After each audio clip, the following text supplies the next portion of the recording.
நான் முடித்து விடுகிறேன்.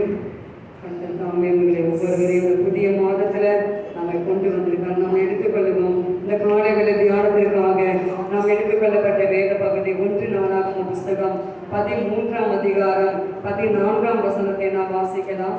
1 நாளாகமம் புஸ்தகம் 13, 14.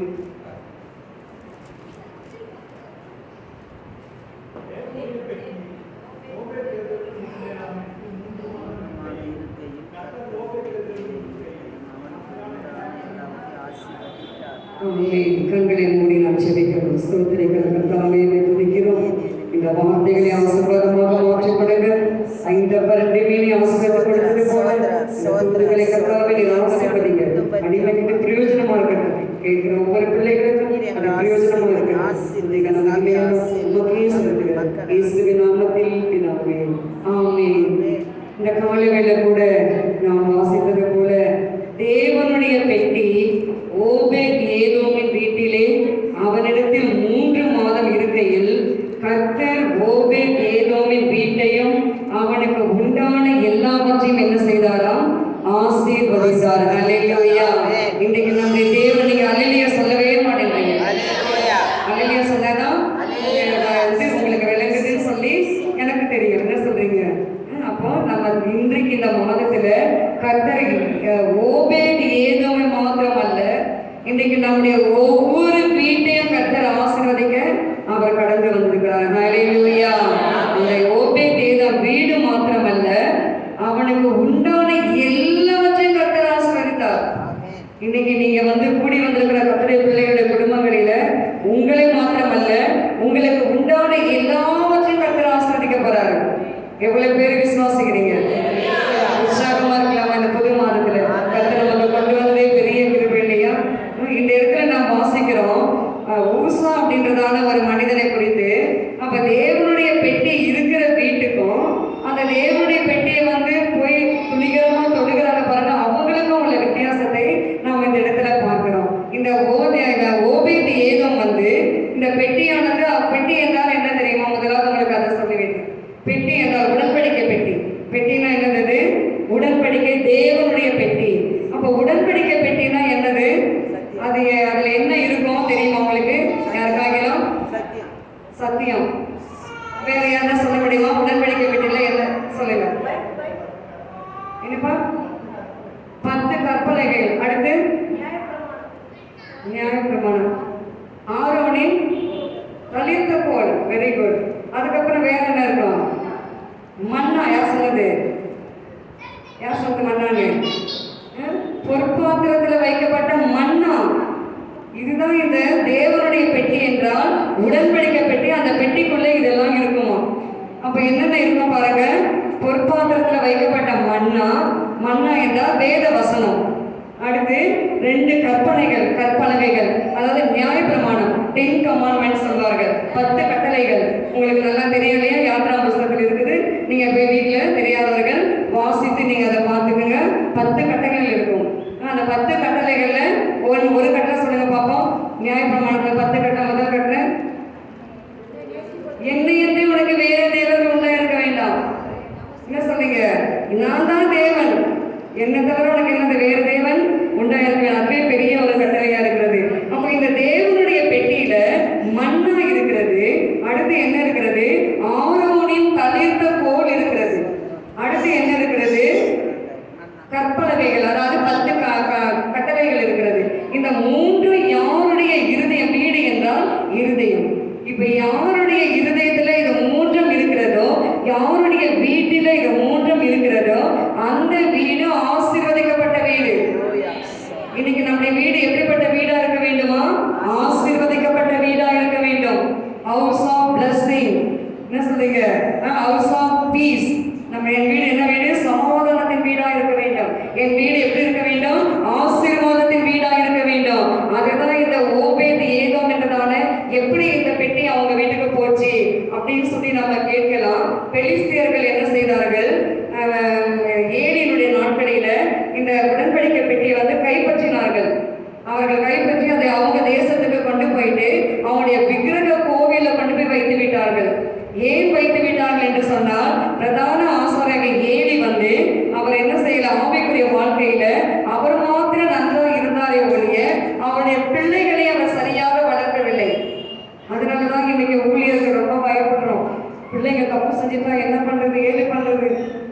நம்ம இப்பவுமே என்ன செய்யணும், அந்த பிள்ளைங்களை கண்டிச்சு வளர்க்கணும் அப்படின்னு சொல்லி நம்ம ரொம்ப கண்டிக்கிறோம். ஊழியக்கார பிள்ளைங்க, ஏன்னா ஊழியக்கார பிள்ளைங்க தான் இன்னைக்கு நிறைய தப்பு தவறுகள் செய்து கொண்டு வருகிறது. அந்த நாட்களில் ஏடி வந்து அந்த பிள்ளைகளை வந்து சரியாக வளர்க்க வேண்டிய விதத்துல வளர்த்து அந்த பிள்ளைகளுக்கு கற்றுக் கொடுக்க வேண்டியதை கற்றுக் கொடுக்காதபடி அந்த பிள்ளைகளை மாற்றினபடினால இஸ்ரவேலில மகிமை அற்று போயிற்று. அல்லேலூயா. இன்னைக்கு நம்ம கூட அந்த பிள்ளைகளை சரியான விதத்துல வளர்த்துக் கொள்ள வேண்டும்.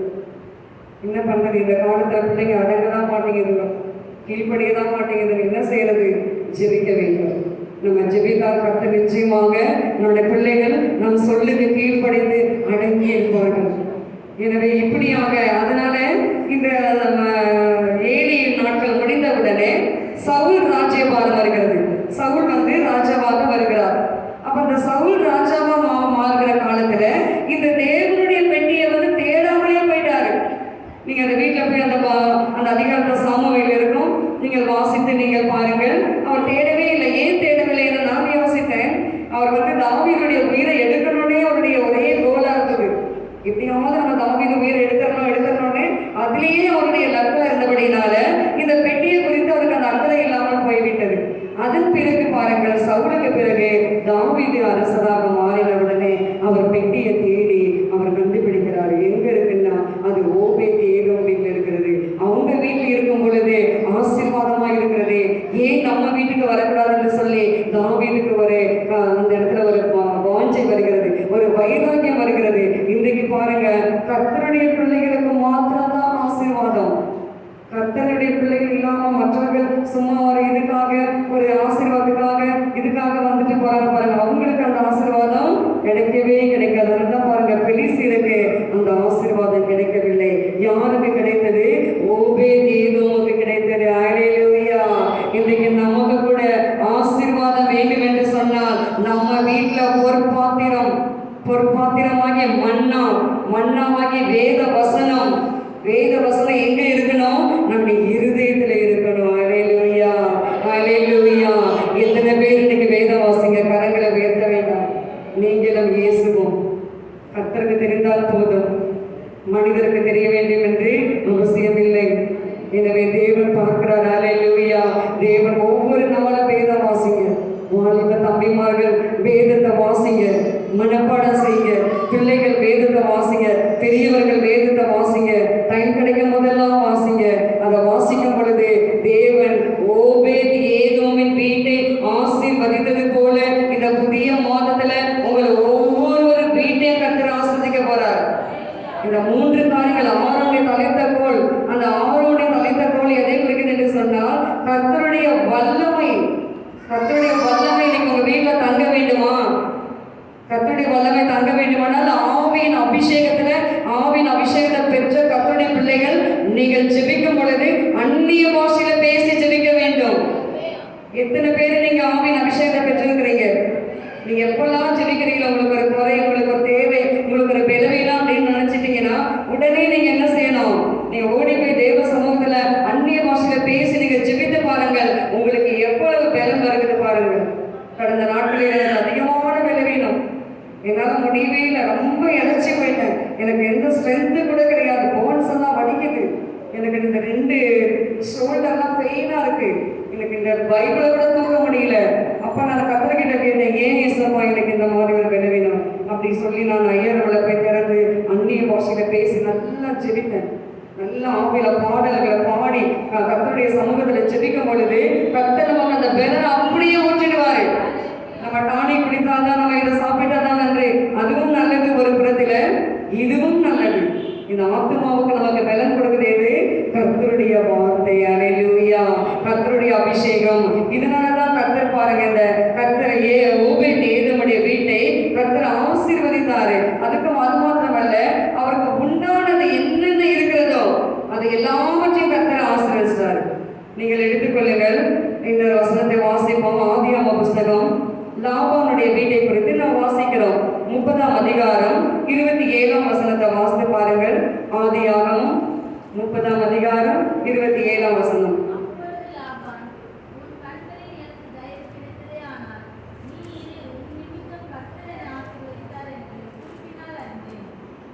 ஆமென். இங்கே லாபானுடைய வீடானது ஆசீர்வதிக்கப்படுகிறது.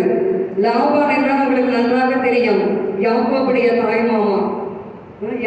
எப்படி அவருக்கு லாபானுக்கு அந்த ஆசீர்வாதம் கிடைத்தது? யாக்கோபின் நிமித்தமாய்தான்.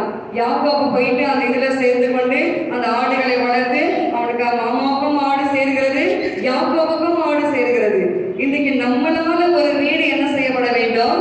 ஆசீர்வதிக்கப்பட வேண்டும். அல்லேலூயா. ஐயோ இவங்க வந்துட்டு போனாலே என் வீட்டுல ஒரு பொருள் கூட இல்லையே அப்படின்னு சொல்லக்கூடாது. இவங்க காலை வச்சுட்டு போனாங்கன்னா எங்க வீட்டுல பொருட்கள் எல்லாம் வருகிறது, எங்க வீட்டுல எல்லாம் ஐஸ்வர்யம் பெருகுகிறது, எங்க வீட்டுல எல்லாம் செழிப்பு வருகிறது, எங்க வீட்டுல எல்லா குறைகளும் நிறைவாக சம்பளமா இருக்கிறது அப்படி என்று நம்மை பார்த்து இன்றைக்கு என்ன செய்ய வேண்டும்? உலக மக்கள் நம்மை பார்த்து சொல்ல வேண்டும். லாபானுடைய வீட்டுல கூட பாருங்க, யாக்கோபு வரதுக்கு முன்னாடி லாபான் வீட்டுல ஒண்ணுமே கிடையாது. ஏதோ இருக்கிற ஆடுகளை வைத்துக்கொண்டு அவங்க பெண் பிள்ளைகள் 2 பெண் பிள்ளைகளையும் ஆண் பிள்ளைகளை வைத்துக்கொண்டு அப்படியாக அவர் நடத்தி கொண்டு இருக்கிறார். இந்த யாக்கோபு எப்போ அங்க போயிட்டு நுழைஞ்சிட்டாரோ உடனே யாக்கோபு, ஏன் நான் யாக்கோபு நிமித்தம்? யாக்கோபு என்றால் ஆசீர்வதிக்கப்பட்டவர், இஸ்ரவேல். அவர் யாக்கோபு தேவனால் ஆசீர்வதிக்கப்பட்டவர். அதனால அவர் அந்த இடத்துல போன உடனே அந்த மாமாவுடைய மந்தைகள் எல்லாம் பெருக ஆரம்பிக்கிறது. இன்னைக்கு நம்முடைய வீட்டுல கூட ஆசீர்வாதம் பெருக வேண்டுமானால் ஒரு சீக்கிரட், யாக்கோபு தேவனோடு போராடி ஜெபிக்க ஆரம்பிச்சாரு.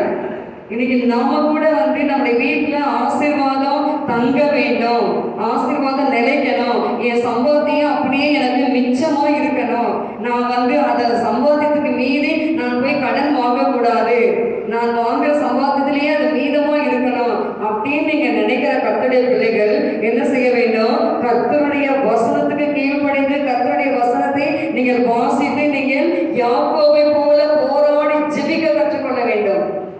என்ன சொல்றீங்க? ஒரு காரியம் யாக்கோபுக்கு பயங்கர போராட்டம். அண்ணன் வந்துட்டாரு நல்ல படையோட, என்னை ஏமாத்திட்டு போனே இல்லடா, இதை வரப்பாரு நான் உனக்கு பாடம் கற்றுக் கொடுக்க அப்படின்னு சொல்லி யாக்கோபுடைய அண்ணன் என்ன செய்யறாரு? அவரும் ஒரு பெரிய கூட்டத்தை எடுத்துக்கொண்டு யாக்கோபு எப்படியாவது அவனை அழிக்கணும்னு சொல்லிதான் அவருடைய எண்ணமா இருந்தது. அதை யாக்கோபுக்கு ஒரு ஆள் அறிவித்த உடனே யாக்கோபு செய்த காரியம் அந்த இடத்துல பாவ அறிக்கை செய்கிறார். ஆண்டவரே, நான் பாவி, என் அண்ணனை ஏமாத்திட்டேன், நான் எனக்கு என் அண்ணனுக்கு இருக்க வேண்டிய சிரேஷ்ட பாகத்தை நான் ஏமாற்றி எனக்கு நான் வாங்கி கொண்டேன். அது மாத்திரமல்ல, நான் உட்காந்து கொண்டு எல்லாத்தையும் எங்கள் அம்மா சொல்லி கொடுக்குறதெல்லாம் கேட்டு கேட்டு எங்கள் அண்ணனை நிறைய நான் ஏமாத்திருக்கேன், எங்கள் மாமாவை நான் ஏமாத்திருக்கேன். மாமாவை எப்படி ஏமாத்துவார் தெரியுங்களா? சம்பளத்தை மாற்றுவார், 10 முறை சம்பளத்தை மாற்றிட்டாரு மாமா. என்னடா உனக்கு மாத்திரம் இப்படி வருது, இவ்வளோ பெருகுது, எனக்கு ஒன்றுமே பெருகலையேன்னு சொல்லி அப்போ இவர் என்ன செய்வார்? அந்த ஆத்தங்கரையில் அந்த கால்வாயில போயிட்டு நல்லா மத்தியான டைமில் அந்த புன்னை மரத்துடைய மட்டையெல்லாம் உரிச்சு முன்னுக்கும் பின்னுக்கும் அப்படி போட்டு விட்டுருவாரு. போட்டு விட்ட உடனே அந்த வெயில் தகர வெயில் இருக்கும் பாருங்க, அந்த வெயில்ல பார்க்கும் பொழுது அது அப்படியே வரி வரியா புள்ளி புள்ளியாக காணப்படுமா. அப்ப இவங்களுடைய இது என்னது? புள்ளியாடெல்லாம் இறங்கின்னு வருமாமா ஒரு நேரத்துல. சரிங்க மாமா அப்படின்னு வரும். அப்போ புள்ளி எல்லாம் அந்த அந்த வருஷத்துல புள்ளி போட்டதையே போடாது. இவனுடைய பாக்கியம் பாருங்க, வரியெல்லாம் அவனுக்குன்னு சொல்லுவாரு. வரியா இருக்கிறது மட்டுமே யாக்கோபுக்கு வந்துகிட்டே இருக்கும். இப்படியே மாத்தி இருக்கும்போது இவன் ட்ரிக்ஸ் தெரிஞ்சபடினால இவர் என்ன செய்வாரு? யாக்கோபு ஞானம், அதான் தேவ ஞானம், அந்த ஞானத்தினால அவர் என்ன செய்வாரு? இப்படியாக இந்த ஆடுகள் பொழியும் பொழுது இதை பார்த்த உடனே அது அப்படியே கன்சீவ் ஆகி அந்த தண்ணியை பிடிக்கும் பொழுது வரி என்றால் வரியான ஆடுகள் எல்லாம் போட்டு விடுவோம், புள்ளி என்றால் புள்ளியான ஆடுகள் போட்டு விடுவோம்.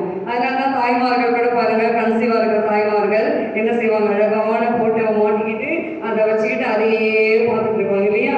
செய்யறது தானே? அப்படிதானே? உண்மைதானே அது?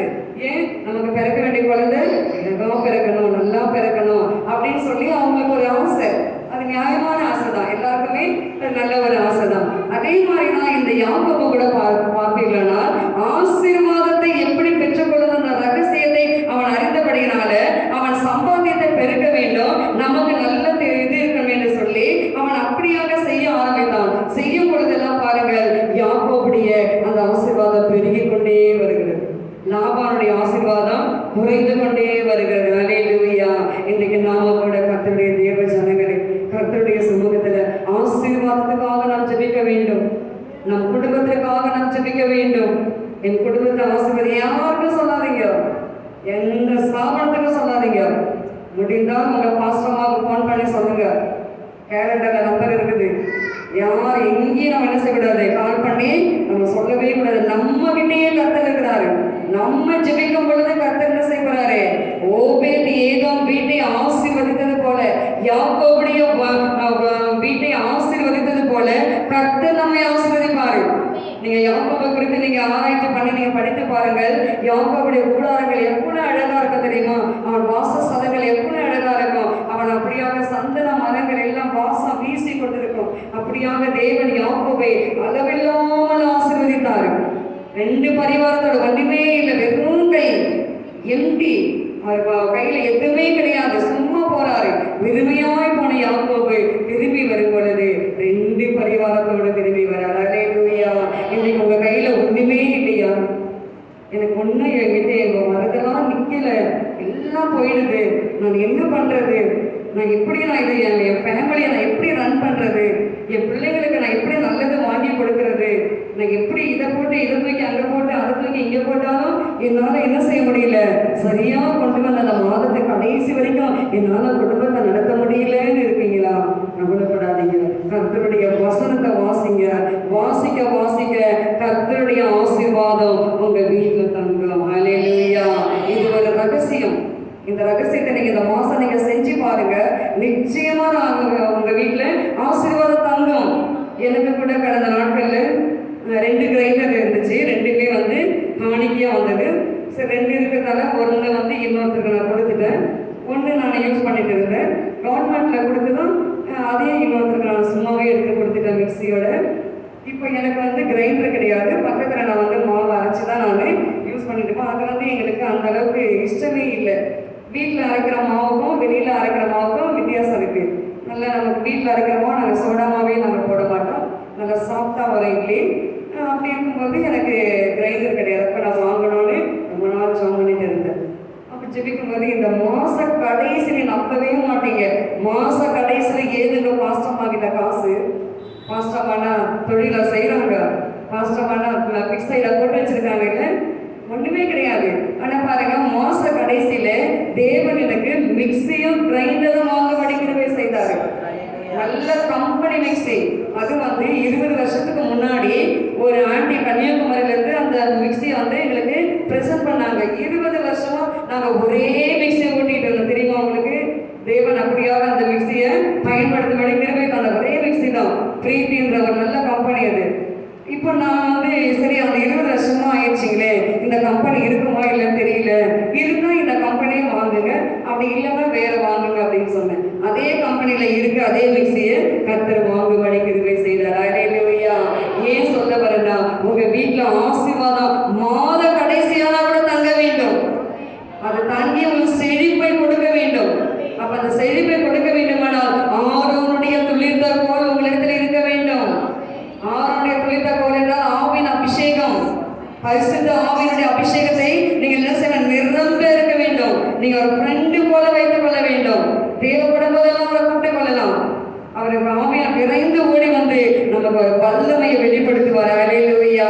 கர்த்தர் அப்படி அவங்க உங்களுக்கு அந்த ஆசீர்வாதத்தை கொடுப்பார். பிரியமானவர்களே, அடுத்த ஒரு வசனத்தை வாசிங்கள். எசேக்கியேல் புத்தகம் 44ஆம் அதிகாரம் 30ஆம் வசனத்தை வாசிங்கள். எசேக்கியேல் 44:30.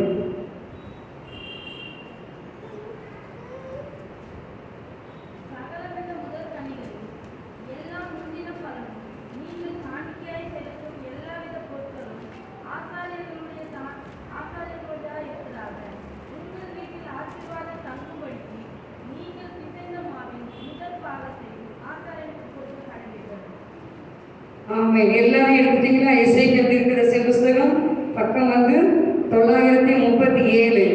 எல்லாம் எடுத்துக்கங்க. 44ஆம் அதிகாரம் 30ஆம் வசனம். அது என்னமோ 44 30 தானே வாசிங்க. வாசிங்க.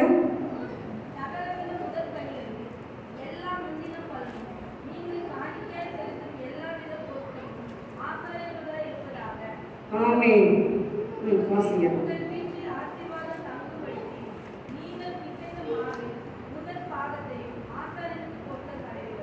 ஆமாம், சாரி, நான் வந்து எரேமியாவை எடுத்துட்டேன். நீங்கள் வந்து 44 பக்கம் சொல்லிட்டீங்களா, எடுத்துட்டீங்களா? எல்லாரும் எடுத்துட்டீங்கன்னா உங்க வீட்டுல ஆசீர்வாதம் தங்க வேண்டுமான எல்லாம் இந்த வசனத்தை எடுங்க. எல்லாரும் எடுத்து நீங்க வீட்டுல போயிட்டு விட உட்கார்ந்து நீங்க படிச்சு பாருங்க. சகல விதமான முதற்கனிகளில் எல்லாம் முந்தின பலனும் நீங்கள் காணிக்கை செலுத்தும் எவ்விதமான பொருள்களும் ஆசாருடையதா இருப்பதாக உங்கள் வீட்டில் ஆசீர்வாதம் தங்கும்படிக்கு நீங்கள் பிசைந்த மாவில் முதல் பாகத்தை ஆசாரியருக்கு கொடுங்க. ஹல்லேலூயா. இன்னைக்கு இந்த அனுபவம் யாருக்குமே இல்லை நம்முடைய சபையில இருக்க. என்ன காலங்கள் மாறிவிட்டது இல்லையா? இஸ்ரேல் நாட்டிலெல்லாம் பார்த்தீங்கன்னா பிசைந்த மாவு சப்பாத்தி தான் அவங்க ரொம்ப ஃபேவரட். அவங்க இஸ்ரேல் தேசத்துல மாவு பிசைவார்கள் என்று சொன்னால் அதுல ஒரு பங்கு என்ன செய்வார்களா, கொண்டு வந்து ஆசாரியுடைய வீட்டில் வச்சிருவாங்க. ஏன்னா ஆசாரியர்களுக்கு வேற எந்த விதமான செயலே கிடையாது. கர்த்தருடைய பிள்ளைகள் கொடுக்கிற காணிக்கை தான். எங்களுக்கும் அப்படிதான். நீங்க கொடுக்கிற தசமபாகம், நீங்க கொடுக்கிற காணிக்கை தான் எங்களுக்கு சம்பளம். அதுலதான் நாங்க சாப்பிட வேண்டும். அதுதான் எங்க பிள்ளைகளுக்கு பர்த்டே வருதோ என்ன வருதோ அவங்களுக்கு ட்ரெஸ் எடுக்கணும், எலக்ட்ரிக்கலை கட்டணும், மற்றவங்களுக்கு ஏழைகளுக்கு முடிந்த உதவிகள் செய்த எல்லாமே அதுல தான் செய்ய வேண்டும். அப்படியாக இஸ்ரேல் தேசத்துல இன்ன வரைக்கும் ஏன் இஸ்ரேல் மக்கள் வந்து நல்ல செழிப்பா ஆசீர்வாதமா இருக்கிறாங்கன்னு சொன்னா இதுதான் அதுக்கு காரணம். நீங்க பிசைந்த மாவு. அதுக்காக நீங்க உங்க வீட்டுல சப்பாத்தி பிசைந்து என்கிட்ட கொடுங்க நான் சொல்ல வரல, ஒரு பேச்சுக்காக சொல்றேன். நீங்க என்ன பண்ணீங்க, ப்ரொவிஷன்ஸ் வாங்கும் போது இது கர்த்தர் சொன்னதால நான் சொல்றேன், தவறா எடுத்துக்காதீங்க. இது கர்த்தர் என்கிட்ட சொன்னதால நான் சொல்றேன். நீங்க ப்ரொவிஷன்ஸ் வாங்கும் பொழுது ஒரு பிடி எடுத்து நீங்க ஆசாரியர்கள் சொல்லி வைங்க. நீங்க கடுகு 2 பேக்கெட் வாங்குறீங்களா, 1 எடுத்து ஆசாரியன். வெந்தயம் வாங்குறீங்களா, 1 எடுத்து ஆசாரியன். நீங்க மாவு வாங்குறீங்களா, 1 எடுத்து ஆசாரியன். அப்படி நீங்க சொல்லி நீங்க வைத்து பாருங்கள், உங்க வீட்டுல ஆசீர்வாதம் தங்கும். இன்னைக்கு நம்ம வீட்டுல ஆசீர்வாதம் தங்க வேண்டுமான ரகசியம். இன்னைக்கு பென்சிலை எழுத கர்த்தர் ஆசீர்வதிக்க வேண்டும், இன்னொரு சிஸ்டர் ஆசீர்வதிக்க வேண்டும். அவங்க பாருங்க ரைஸ் வாங்கினோடனே கரெக்டா ஜப வீட்டுக்கு பிரிச்சு வச்சுறாங்க. கர்த்தர் அவங்க வீட்டுல ஆசீர்வாதத்தை தங்கபடி சொல்ல நீங்களும் அதை கற்றுக்கொள்ளுங்க. எனக்கு இல்லைன்னு சொல்லி நான் உங்ககிட்ட கேட்க வரல. உங்களுக்கு ஆசீர்வாதம் தங்க வேண்டுமானால் நீங்க ஆசாரியர் பங்கை நீங்க கொடுத்து பாருங்க. அதன் பிறகு உங்க வீட்டுல கலைஞ்ச நிரம்பி வழியும். உங்க வீட்டுல குறைகள் என்பதே இருக்காது. இன்னைக்கு இஸ்ரேல் தேசம் ஏன் செழிப்பா இருந்ததுக்கு காரணம் அவர்கள் தசமபாகம் காணிக்கையில கரெக்டா இருப்பார்கள். இன்னைக்கு நம்ம தசமபாகம் கூட சபைக்கு சரியாக நாம் செலுத்த தவறி இருப்போம் என்று சொன்னால் கர்த்தர் உங்களிடம் மன்னித்து உங்கள் குறைகளை நிறைவாக்கி உங்களுக்கு ஆசீர்வாதத்தை கொடுப்பார். அல்லேலூயா. தசமபாகம் என்பது எங்களுக்கு அல்ல, அது யாருக்குரியது? அது கர்த்தருக்குரியது. மல்கியால நாம் வாசிக்கிறோம் தசமபாகத்தை குறித்து. அநேக ஊழியர்கள் வந்து தவறாக போதனை செய்கிறார்கள். தசமபாகம் வந்து பழைய ஏற்பாட்டு காலத்துலதான், புதிய ஏற்பாட்டு காலத்துல கிடையாது அப்படின்னு சொல்லி. ஏன்னா இங்க நம்ம தசமபாகம் என்பது கர்த்தர் நமக்கு கொடுத்த ஒரு கட்டளை. 10ல் 1 பங்கு நம்ம என்ன செய்ய வேண்டும்? சபைக்கு நாம் ஆசாரியனுக்கு நாம் கொடுக்க வேண்டும். அப்ப ஆசாரியனும் ஆசாருடைய பிள்ளைகளும் அதை சாப்பிட்டு திருப்தி அடைந்து மீதியா இருக்கிறதை அவங்க வீட்டுக்கு பக்கத்தில் இருக்கிற பரதேசிகளுக்கும் திக்கற்றவர்களுக்கும் கொடுப்பார்களாம். வேதத்தில் இருக்கிறது, பழைய ஏற்பாட்டில் இருக்கிற நீங்க வாசித்து பாருங்கள். வீட்டுல போயிட்டு நீங்க என்னாகும், உபாகமம், யாத்திராகம், லேவியராகம் எல்லாம் நீங்க வாசித்து பாருங்கள். அதைதான் இந்த ஆசாரிகள் செய்து கொண்டு வருகிறார்கள். அப்ப இன்னைக்கு பிரியமானவர்களே, இந்த 8வது மாதத்துல நமக்கு ஆசீர்வாதம் தங்க வேண்டுமானால் நாம் என்ன செய்ய வேண்டும்? தசமபாக காணிக்கையில முதல் பலன்கள்ல நாம் செலுத்தும் எல்லா பொருட்களிலும் நாம் அப்படியாக நாம் உண்மை உத்தமா இருக்கும் பொழுது நம்முடைய வீடு ஆசீர்வாதமா இருக்கும், நம்முடைய வீடு ஆசீர்வதிக்கப்பட்டிருக்கும். அல்லேலூயா.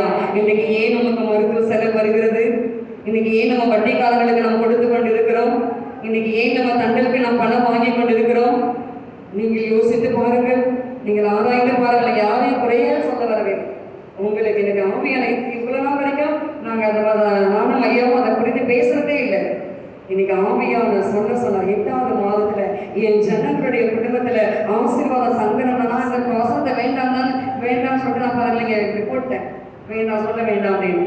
ஆனா ஆவியான சொன்னார் சொல்லு அப்படின்னா, நீ சொன்னாதான் என் பிள்ளைகளுடைய வீட்டுல ஆசீர்வாதம் தங்கும். இன்னைக்கு என் பிள்ளைகளுடைய வீட்டுல ஆசீர்வாதம் எத்தனை பேர்ல தங்கல தெரியுமா? எத்தனை பேர் அவங்க கடல்ல போயிட்டு இருக்காங்க தெரியுமா? எத்தனை பேர் பச்சாமொழியோட போயிட்டு இருக்காங்க தெரியுமா? நீ சொல்லுன்னு கர்த்தர் சொன்னாரு. அதனாலதான் சொல்லுகிறேன் பிரியமானவர்களே, இன்னைக்கு நீங்க இதை நோட் பண்ணி வைத்துக் கொள்ளுங்க. 44, 30ஆம் வசனத்தை கர்த்தர் உங்கள் வீட்டுல ஆசீர்வாதத்தை தங்குபடி செய்ய போறாரு. நீங்க அதை ஒரு சிலர் வந்து இதை மாத்திரம் கொடுப்பார்கள், வசனத்தை விட்டு விடுவார்கள். வேதம் வாசிக்கிறது, ஆவியில நிரம்புறது, நம்ம ஊழியம் செய்யறது, அதுவும் செய்ய வேண்டும், இதையும் செய்ய வேண்டும். அப்போதுதான் கர்த்தர் நம்முடைய வீட்டில ஆசீர்வாதத்தை தங்கும்படி செய்வார். ஹல்லேலூயா. அடுத்த வசனம் வாசிப்போம். 2 சாமுவேல் புத்தகம் 7ஆம் அதிகாரம் 29ஆம் வசனத்தை வாசித்து பாருங்கள். 2 சாமுவேல் 7ஆம் அதிகாரம் 29ஆம் வசனம்.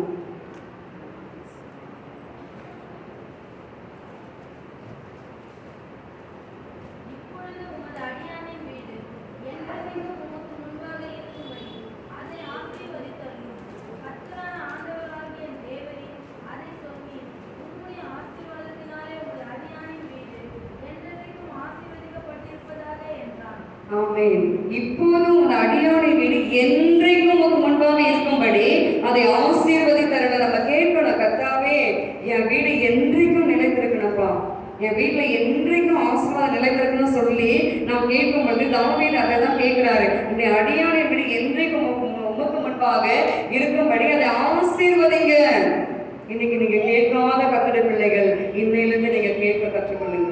கர்த்தாவே, என் வீடு ஆசீர்வதிக்கப்படட்டும் ஐயா, என் பிள்ளைகள் ஆசீர்வதிக்கப்படட்டும், எனக்கு உண்டான எல்லாம் ஆசீர்வதிக்கப்படட்டும், என் கையின் பிரயாசங்கள் நான் செய்ய